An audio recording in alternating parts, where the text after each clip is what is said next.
मत्ती 27 अध्याय 51 पद में लिखा हुआ है उसका लास्ट लाइन में। और धरती डोल गई और चट्टानें तड़क गई।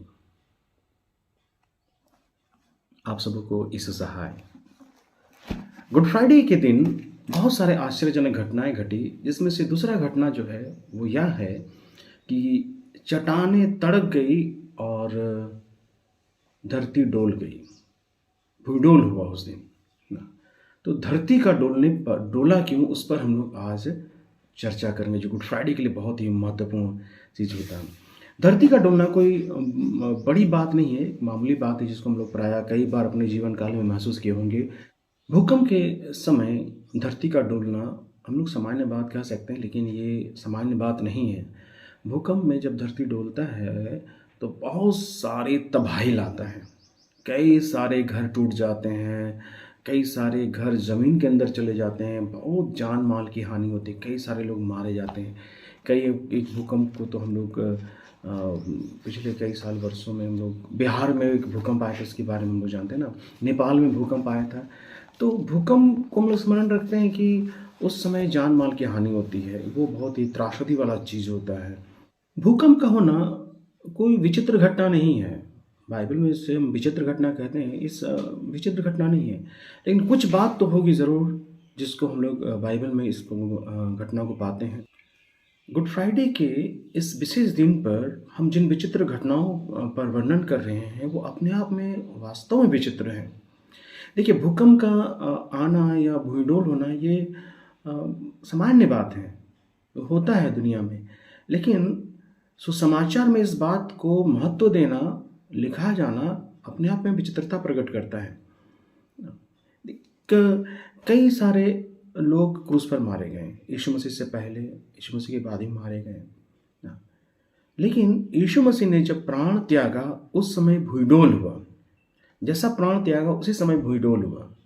तो ये अपने आप में विचित्र है, इसलिए बाइबल में इस घटना का जिक्र हम लोग पाते हैं।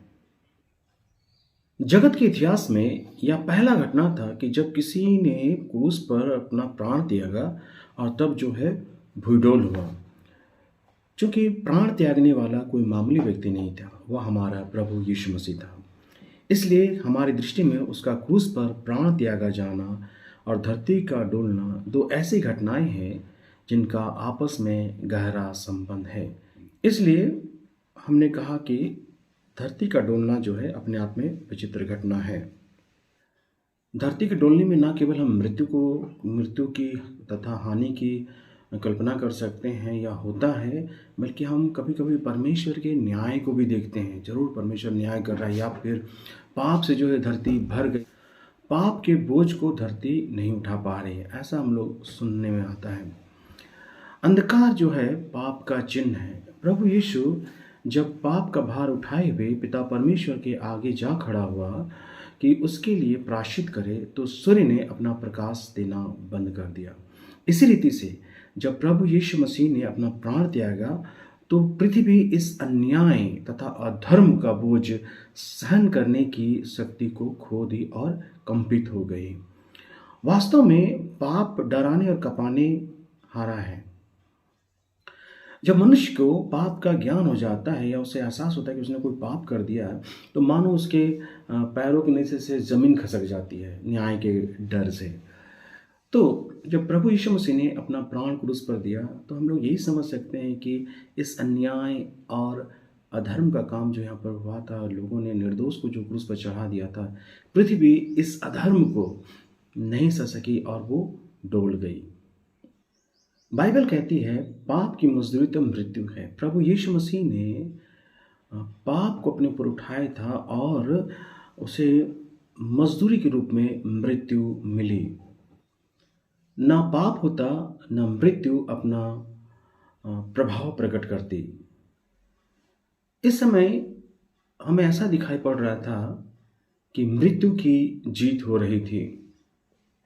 मृत्यु ने प्रभु को, जो इस समय जगत का भार उठाए हुए हैं, अपने अधिकार में कर लिया और जगत के लोगों पर प्रकट कर दिया कि जो कोई भी पाप का भार उठाए वह पाप का दंड भी पाए। इस अधर्म और अन्याय को देखकर ही धरती डोल गई। हमारा प्रभु हमारे निमित्त मर गया, जीवन का प्रभु मृत्यु के अधीन हो गया। मसीह धर्म में प्रभु यीशु मसीह के मृत्यु पर विश्वास करना हमारा धार्मिक सिद्धांत है। जब हम प्रेरितों का विश्वास वचन या निकिया का विश्वास वचन का अंगीकार करते हैं, वहाँ कुछ शब्दों को पाते हैं कि मैं विश्वास करता हूँ कि वह अर्थात प्रभु यीशु मसीह पुन्तियुस पिलातुस के शासन में क्रूस पर चढ़ाया गया, वह मारा गया, गाड़ा गया और तीसरे दिन जी उठा। प्रभु यीशु की मृत्यु पर विश्वास करना एक विचित्र बात पर विश्वास करना है। जब हम यह विश्वास प्रकट करते हैं तो हमें इस मृत्यु की विशेषता पर भी विश्वास होता है। इस मृत्यु का प्रभाव बहुत बड़ा है, जिसका संबंध धरती का डोलना प्रकट करता है कि यह कोई साधारण घटना नहीं थी। परमेश्वर ने आप इस घटना की विचित्रता को धरती के डोलने से प्रकट कर दिया और उसे प्रमाणित भी ठहरा दिया। जब हम इस घटना पर विचार करें तो ना भूलें कि प्रभु यीशु की मृत्यु परमेश्वर की दृष्टि से छिपी ना थी। वह आप इस दृश्य का देखने आ रहा था और उसी ने इस समय यह देखकर कि किंकर उसने अपने प्रिय पुत्र को मनुष्य के पाप के कारण मृत्यु तक सहनी पड़ी, धरती को डुला दिया कि लोग अपने पापों से पश्चाताप करें और प्रभु की ओर फिरें और उस पर विश्वास कर अनंत जीवन के भागी हों। आज हमारे लिए यह शुभ अवसर है कि इस गुड फ्राइडे के दिन में हम गंभीरता से प्रभु यीशु मसीह के दुख को जो स्मरण कर रहे हैं, उसके त्याग को स्मरण कर रहे हैं, क्रूस के निकट आए, आप प्रभु से अपने सारे पापों की क्षमा पाएं। God bless you. Yeshu Sahay.